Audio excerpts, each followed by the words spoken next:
Pemirsa, kita lanjutkan dialog kita atau diskusi kita sambil menunggu telepon dari Ketua KPK yang baru, Pak Abraham Samad. Bung Orban, menurut Anda, klien Anda diuntungkan tidak dari kasus Wisma Atlet itu? Kalau dari segi prosedur hukum acara, siapapun yang sudah ada kesalahan catat seperti ini penyidikan tentu diuntungkan. Kita nggak boleh munafik. Bukan diuntungkan secara material nggak dalam kasus Wisma Atlet? Sama sekali tidak, karena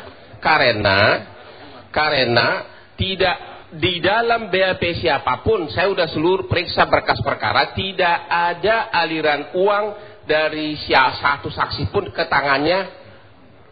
Saya salah ngomong lagi, tadi selalu ngomong Anas lagi. Nasar, ya, tidak ada. Cek yang 4,6 miliar itu. Cek yang 4,6 itu oleh Julianis disimpan di lemari besi, di lemari brankas. Menurut Julianis yang punya akses terhadap lemari besi ini 4 orang. Julianis, Rina, Nasar sama istrinya. Tapi Julianis tidak pernah mengatakan bahwa Nasar ambil uang ini, sehingga menjadi pertanyaan, kalau Julianis bisa masukkan uang ke dalam, berarti ngambil juga boleh. Hal lain adalah pada waktu KPK menggerebek itu gedung, ya, menurut PHP-nya Julianis ada 11 M disita dari brankas ini, tapi tidak ditemukan uang, tapi tidak disita. Jadi tidak ada dalam berita acara penyitaan. Uangnya kemana? Itu yang kita tidak tahu uangnya kemana. Apakah ada pesan? Itu uangku itu, jangan dong, katanya kan. Memang tidak disita. Kemudian ada lagi di penyidikan penggeledahan ke rumah Julianis ada sekitar 4,6 M juga ditemukan uang, juga tidak disita. Jadi 5 perak pun uang tidak ada yang disita. Nggak ada barang bukti, nggak ada apapun. Jadi sekali lagi tidak ada uang 5 perak pun yang menurut saksi sampai ke tangan daripada si Nasaruddin. Terus bagaimana bayar honor? Bayar honor itu yang kita lagi runding ini. Ada berapa? Tadi. Tunggu dulu. Ya. Udah bayar berapa aja? Sebentar. Dalam diskusi kan boleh interupsi dong. Enggak, ini masalah honor nih, jangan dulu. Ini penting ini. Enggak, ya. Ada hubungannya ada interupsi. Tadi kami sama dia juga sama tim ada di sini, timnya sama Pak Rupinus. Tadi kita sudah dibayar honornya di Rutan Cipinang dengan 8 piring bakmi. Itu aja, itu uang mukanya. Tapi berlian Anda kayaknya nambah setelah pegawai Nasaruddin. Kalau Elsa dibayar berapa? Kebetulan saya nggak makan mie, jadi belum. DP-nya berapa? Ya belum ada juga DP, tapi saya merasa ini kasus yang sangat menarik, ya. Dan kemudian saya melihat bukan soal diuntungkan atau tidak diuntungkan. Kalau orang ini tidak salah ternyata diperlakukan demikian, tetap tidak diuntungkan. Cuman namanya suatu rekayasa, banyak peluang-peluang kita bagaimana untuk melepaskan dia dari rekayasa ini. Itu yang bagi saya. Apa dari kasus ini ada orang lain yang diuntungkan? Banyak. Bukan satu saja. Siapa banyak. aja misalnya? Ya, kasus Hambalang juga tidak terungkap ya di sini. Tetapi orang-orang yang disebut oleh Nasaruddin, maksud Anda? Apanya? Orang-orang yang disebut Nasaruddin. Nanti di eksepsi kita bisa lihat besok. Oh, Anda akan bongkar di situ. Nasaruddin. Kan Nasaruddin ada eksepsi pribadi dan kita eksepsi dari tim lawyer. Itu sangat disayangkan Pak ya, biaya begitu tinggi menjemput Nasaruddin, charter 4 miliar, pesawat, kemudian berapa petugas ke sana, ternyata cuma dianggurin aja. 3,5 bulan nganggur. Nganggur aja. Pak Sultan Batugana. Pak Karni, boleh hubungan dengan uang yang dalam brankas yang disita. Ada kasus yang tidak disita. Dalam kasus Wafid Muharram ada dana-dana talangan dalam bentuk US dollar, euro, rupiah, miliaran disita, tapi tidak ada di dalam berkas perkara. Kemana uang? Nggak tahu. Ada pembelanya. Saya pembelanya mengundurkan diri karena saya sudah memprediksi kasus ini rekayasa. Makanya saya mundur. Kenapa Anda nggak protes ketika Anda menjadi Kita sudah melakukan protes, tapi Pak Wafid sendiri tidak mau menolong dirinya. Ini masalahnya. Ya. Halo. dalam konteks critical legal ya. Ini penyidik KPK, penuntutnya juga KPK, kan begitu. Ini kan satu hal yang tumpang tindih, perlu juga dipersoalkan itu. Yang kedua, pernyataan rekan Hotman Paris bahwa nggak ada sejarahnya dari sejak zaman Romawi, nggak ada penyidikan, ditahan dan lain sebagainya. Nah ini persoalan besarnya adalah kalau itu tahu nggak benar, kenapa Anda nggak bisa keluarin klien Anda? Itu Anda artinya nggak berkualitas, nggak mampu Anda, lawan dong. Itu nggak benar.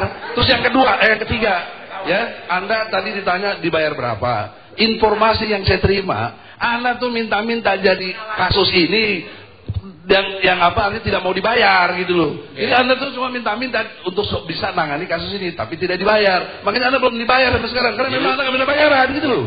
Ya, itu Anda jelas supaya Anda jujur.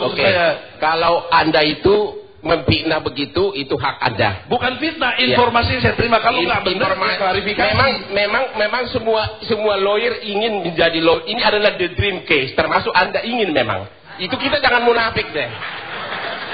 Kalau misalnya Anda disuruh maju sekarang gantiin saya, pasti Anda antar Kapsaikua ke rumah saya. Tapi nggak minta-minta. Tapi itu tidak benar. Yang ngajar saya terutama adalah Ibu Elsa ini. Tapi yang menemukan BAP itu pertama kali bikin heboh adalah saya. Benar kan?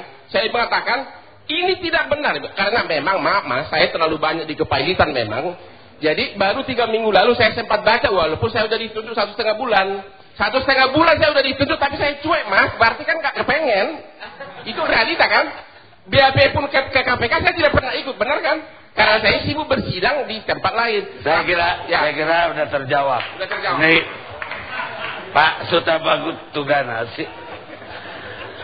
Menurut Pak Sultan, siapa yang diuntungkan dari kasus Wisma Atlet? Ada Departemen Pendidikan, ada macam-macam deh. Ada Ambalang, ada segala macam. Begini. Sebelum saya jawab, boleh saya baca sedikit hadis nggak? Boleh. Ya? Karena gini, Pak Karni selalu nutup acara ini dengan kata-kata mutiara yang bagus, nasihat-nasihat juga hadis.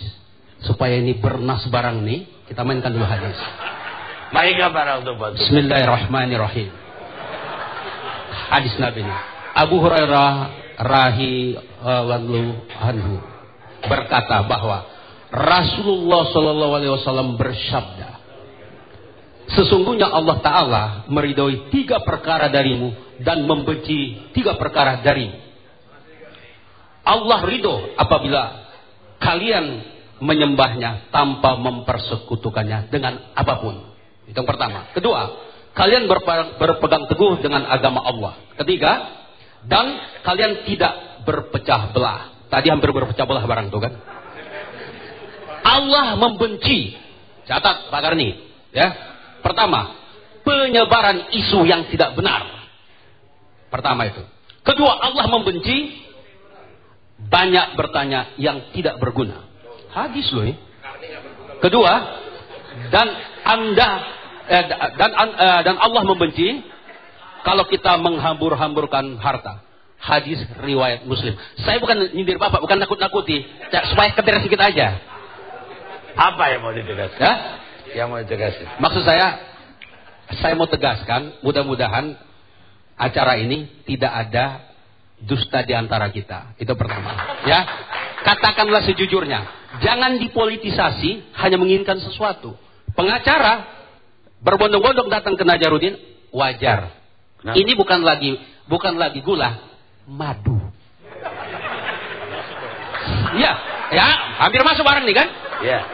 Bahkan ada orang bilang, kalau pengacara berbondong-bondong ke Najarudin, Demokrat kenapa jarang ke sana? Ya? Tidak, kita tetap bersahabat. Yang bersahabat, yang tidak silahkan. Jarang membesuk Najarudin. Oh, kita bukan ditahan. Oh, kita membesuk, saya. Saya membesuk. Masalah turun barangnya dia belum tahu tuh. Terus, jadi masalah kasus ini menurut kita dari Partai Demokrat, kita tidak mau masuk ke ranah hukum. Silakan. Kalau kawan-kawan mau bongkar, ini bongkarlah. Saya tertarik dengan kata-kata Pak Iwan ini loh. Dia bilang, apa ini rakyat Indonesia bingung hanya gara-gara kasus ini. Jangan kau bingung.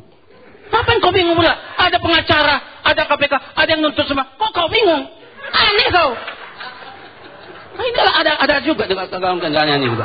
Ini ngeri-ngeri sedap juga ini. Padahal kawan kau juga nih tuh. Aku tidak membela Nazarudin. Ngapain pula kau ke sana? Gara-gara dia lah kau ngetop. Kau syukuri itu. Tapi ya jangan dipolitisasi. Seolah-olah anak salah ini nggak tahu kita siapa yang salah, siapa yang benar. Itu semua ada nanti di pengadilan. Itulah yang terbaik. Ya, tunggu. Kita rehat. Lupa saya gara-gara ini ya. Nanti kita lanjutin. Tapi saya mau jawab sedikit ke Bapak. Ini ada seorang filosof. Filosofnya Kaisar Nero. Pada saat Kaisar Nero. Ya mainkan lah. Namanya Lucius Anasius Seneca. Siapa yang diuntungkan oleh sebuah kejahatan, maka dialah yang bersalah. Pas sudah batu kada diuntungkan. Oh tidak, dirugikan. Rugi saya. Waktu ke Singapura diuntungkan. Rugi juga. Baik. Rugi.